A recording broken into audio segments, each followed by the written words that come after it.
Everybody, welcome to another edition of the Fantasy NASCAR Pick Show from FSIDFS. I'm your host, Mega Brewer 31. Thanks for all the birthday wishes yesterday. TK, thanks to you for all the wishes for success in his new marriage as he tied the knot yesterday. So good luck to him. Wasn't a great sports day for me at all. I did have a happy birthday, so it's nice to spend that with my family. So the Xfinity race. It was pretty exciting to watch, especially the ending. We'll save my comments for when I'm back with TK next week when we do the Xfinity breakdown. So, early morning here. We'll move on. So this Cup race, honestly, I just spent like 25 minutes trying to figure out what I wanted to do for a cash line, and might not be really a cash slate here. So supposedly it's hard to pass in these cars, and if you looked at the spring race, it's pretty much dominated by a couple of drivers out there leading laps.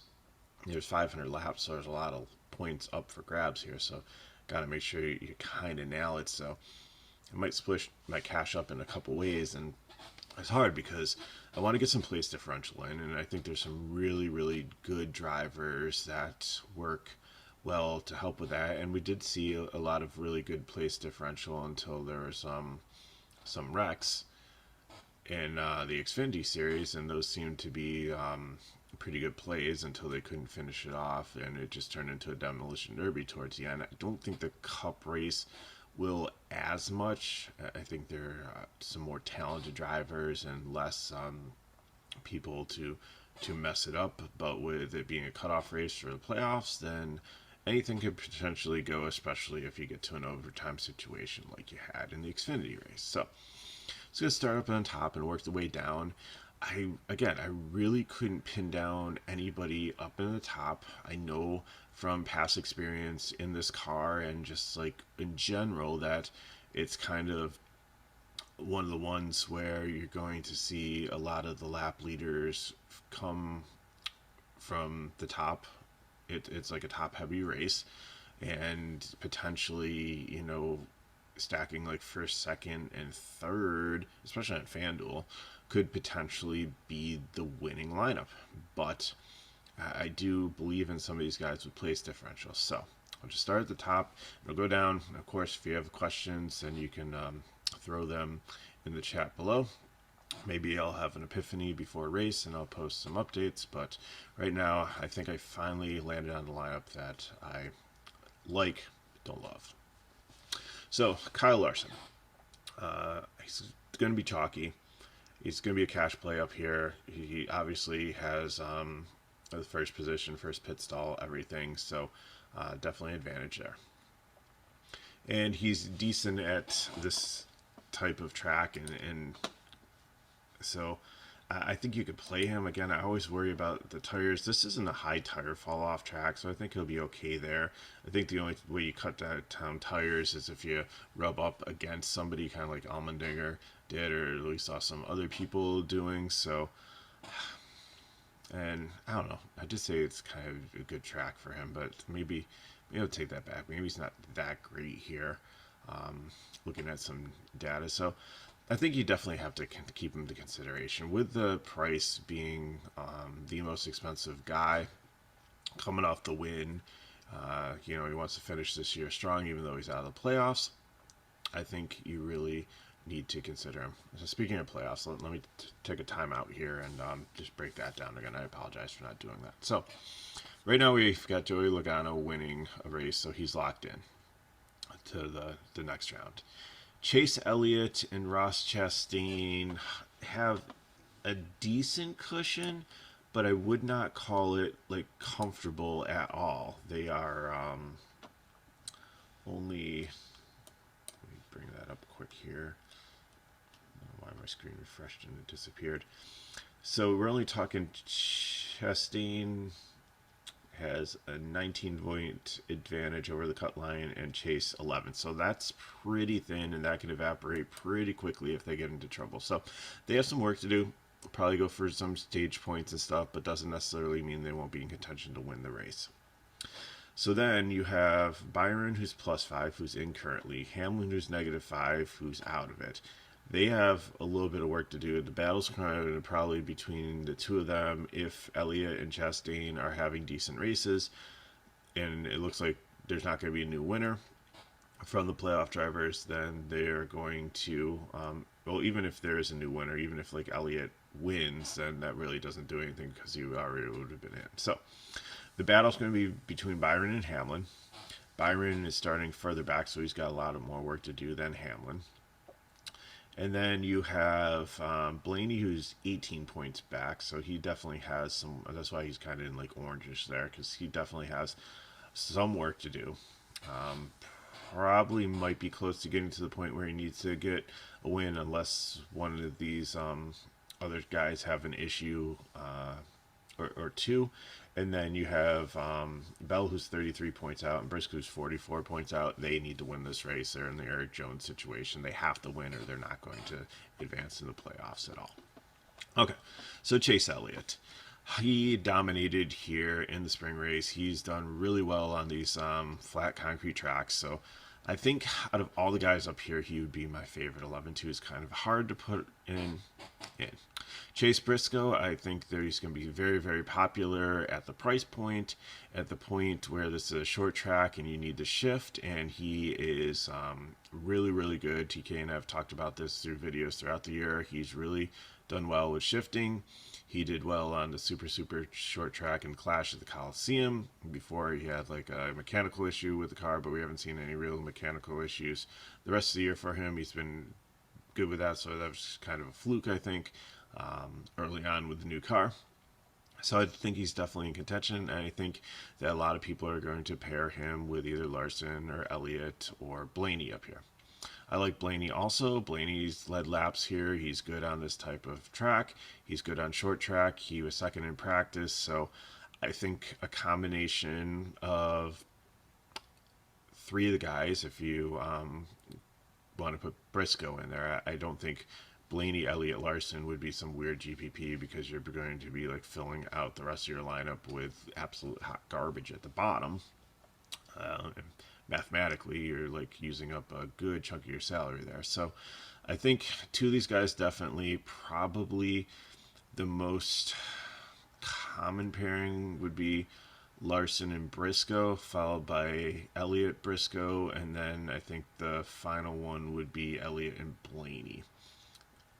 So the next group I think are all fades. I just think they're starting too high. I mean, they might be able to hang on to the top 10, probably top 15, but I think, the negative place differential that you're looking at here, especially with a bunch of drivers still in contention for the title, they're going to work very hard to try to get ahead of them. Custer, he qualifies well, he always falls back.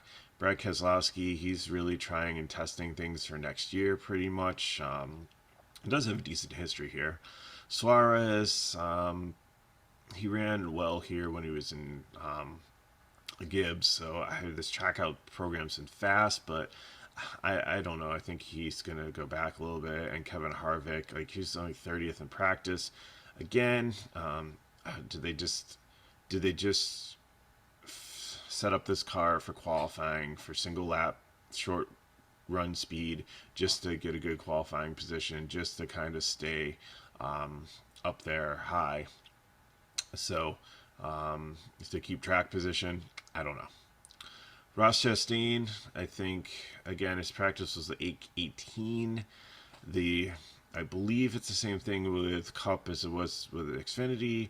The qualifying position gets some pit selection for next round, so that will give him the second position if everything finishes. If Blaney and Briscoe don't make it in there, Chase Elliott would have the number one, and it obviously was a huge advantage at Phoenix last year for Larson. So again, did they just set up this car for short run speed just to get a good qualifying lap in and to be able to get some good track position? They're going to play the stage point game, and then at the end, if they can go for the win, that's fine, but they just want to kind of hold the line, survive in advance, and then go all out in Phoenix next week. Harrison Burton has had a really up and down, more down than up season, starting way too far forward. Not interested there at 5,500.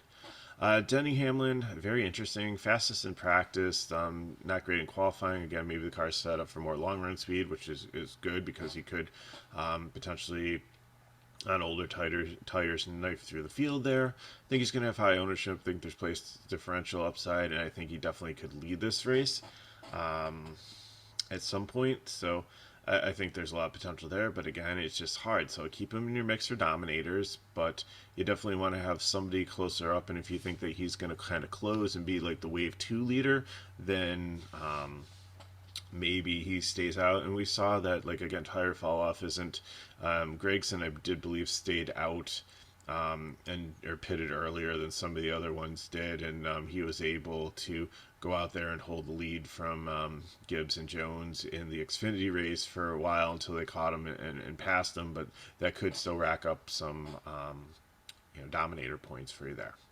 Joey Logano, I think he's more focused on Phoenix. This hasn't been the greatest track for him. Again, I think I'd rather play some of the other guys that are more desperate here. I'm not saying that take him out of your player pool. I just don't think he's one that he's always a threat here, I think, but I think he might be more of a good teammate and try to help Blaney get in than Ty Gibbs was in the other race. So we'll see what happens. Like a Grand Flyer clock, I think he's already won one or two, so another cool thing for him to go for. He's one that's not going to ever not try to win a race, but I think with all the other desperation of some of the other drivers here, that he could potentially be collateral damage, or just kind of just go out there and go through the motions just to get on to Phoenix next week. Mike McDowell, Corey LaJoie starting way too far forward. Both have had really, really good races at times. Again, just looking at their practice times and their practice speeds, I don't think that they're going to be able to kind of hang up here with the top 15. Probably could top 20, top 25 definitely, but I think it's kind of risky and you're going to lose some place differential. Eric Almirola is a really, really good play here. He is good price at 7,000. He's good at this style of track, and I think he can definitely get up into the top 10. I don't think he's going to lead any laps. I don't think he's going to get any dominator points, but he's one that's just like so solid. Starting here, actually he was started second in the spring race, and I think he ended up in the top 10, so it definitely has top 10 potential here. So I'm going to list him as a prime play because you need some solid guys in the 7K range, and looking at it, he's the one that I feel most comfortable with. Austin Dillon could be a decent pivot off of him. I think he's a GPP play. He finished up in the top 10 in the spring race and had a pretty fast car. Kind of had an off season, but I think he definitely can advance here. I just like the $600 savings on Almirola. Gregson, kind of the same thing in a decent car. Practice looked horrible. Maybe they figured it out here. He obviously did well in the Xfinity race. Like, he knows how to run the lines here and everything. So I think there's definitely some potential here. I'll definitely have some GPP lineups here. I just don't know if I can trust him in cash. There was one lineup where I just landed on him, and I decided to drop the $200, and I'd rather go with Cindric, who has like more place differential and a little bit more experience and does well at this track. So again, Gregson's in play here, but I think more of GP. Kyle Busch, same thing. He could get up there, and he's got nothing to lose here. And I think he still, wants to go out there and win and do well. Who knows what kind of equipment they're going to give him, but I think this is, as long as he doesn't like blow a rotor and get like the front rotors and get the wheel hop thing and end up in the wall, or the back brakes start to lock up because the front ones aren't working correctly because they've overheated, but the price is decent here, and I'll definitely have him in a GPP lineup. Ted Gillian, there was one build, like I said, that I made, and I ended up with like 4,900 left, so Gillian was like somebody I was facing, and I was just I look back and he started like 10th in the spring race and ended up finishing 30th. So just really hasn't been great on this track. 26 practice. I just think he falls back. I think he can maybe get like 10 to 15 DK points, and that just isn't enough, I think, here. I think it's too much of a sacrifice. I'd rather balance out the lineup with probably like two 6K guys and pay like an 8K guy and a 4K guy here. Christopher Bell, I think, again, desperation. I really wanted to try to get him in my lineup because I saw what happened when desperation time came the last couple of rounds of these playoffs. He ended up winning the race in the Roval there, and I think definitely he's got a decent car and hasn't been horrible on these type of tracks. So we'll just have to see what happens there. But just price point, but he might be a one to.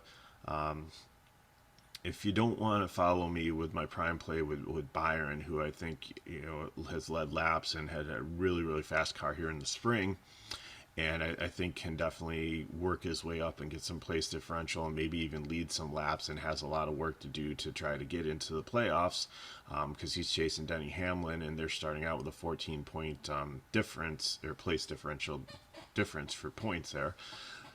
So I think if you want to pivot off him and save some money and be able to maybe get up to another dominator, I think Christopher Bell makes a lot of sense here. I think he'll be pretty highly owned, 12th in practice. I think he's a good play. Allmendinger really struggled, and maybe it's because he was pushing too much in the Xfinity ones, like always whining about his car and everything, didn't want to go out that way. Racing Allgaier too hard, cut a tire down, and just didn't do it. It was just I mean, there was chances towards the end. If they kept on having overtime, I wouldn't have been surprised if he ended up getting up to the front and winning the race. But this is a Cup. This car has been better recently. It has been a little bit faster. He's good at road courses, so things translate here. So hopefully he can put yesterday behind him. I think he's a sneaky GPP play at 7 here. And I think, he definitely can probably get into the top 15. Maybe it would surprise me if he ended top 10. Absolutely not. But it all depends on how his mindset is here. Busher, I think, is a cash play. I think, he can do well here. Practice speed, I'm just going to kind of dismiss here. I think he's definitely in play. Same thing with Eric Jones for $200 less if you can't quite get the Busher. I think that 6th in practice. These petty GMS cars have been fast sometimes, and he's got 20 upside. I mean, short tracks aren't his forte. Rather take them on super speedways or 1.5 tracks, but I think you can do enough here at 23 position at 67 if you're in that range and can't get up to Busher. I think he's definitely someone to look at. He might even be better with Busher looking at the practice time. Bubba Wallace, he states that this is his favorite track. He's back from his 1-week suspension. Less aggressive Bubba Wallace because, I think like all eyes are going to be on him and see how he reacts to his punishment. So 79th, not a bad price, especially because he likes the track. 14th in practice. I have him as cash play, but it might be GPP. Like I said, William Byron, he's got a lot to do to get into here, battling Denny Hamlin for the last transfer spot. I think that I really like him here. I really like the speed here and respect the Hendrick program. 7th in practice. So maybe the car is set up more for long run speed than for qualifying for one lap, which again was kind of silly or maybe I didn't get a chance to watch qualifying because I was doing like birthday stuff with the family. So maybe it was the same situation as Sam Mayer in Xfinity, where he was trying to warm up the tires on the first lap qualifying and just wanted to go all out in the second one and just like miss the first turn, or it just didn't have enough momentum and he just qualified poorly. So I looking at the practice, looking at his track history and stuff, I think everything really points to him wanting to be one of my prime plays in my lineup. Ty Gibbs, do I have to comment on him? It's not Xfinity, it's Cup. I don't think there's any carryover. I think, he's just kind of finishing out this season here in this car, and I I think he finishes in the top 25, but I don't. I just think he just kind of gets like lost, and the only time you're gonna have, they might mention the race a couple times, but I don't think they're gonna be mentioning anything positive that he does or anything negative. I think he's just gonna be like Casper the Friendly Ghost for Halloween and just kind of disappear into the field, and the only time you're gonna find what happened is if you actually carefully look at the box score at the end. Martin Truex Jr. He's won like 3 or 4 of the last 8 or 9 races here. So, and I think he really wants to try to have a really good finish here. 22nd in practice. So I think I like him in cash. I don't. Again, it's hard to get him into the build. I definitely want some shares of him this week. Definitely want to play some Truex. Reddick, same thing. He was really fast in practice. Didn't qualify that well. And again, I think he's someone that we could look at for definitely some place differential. He does have top 10 potential. Again, it's just going to be like how patient is he in passing the people and being able to get up there.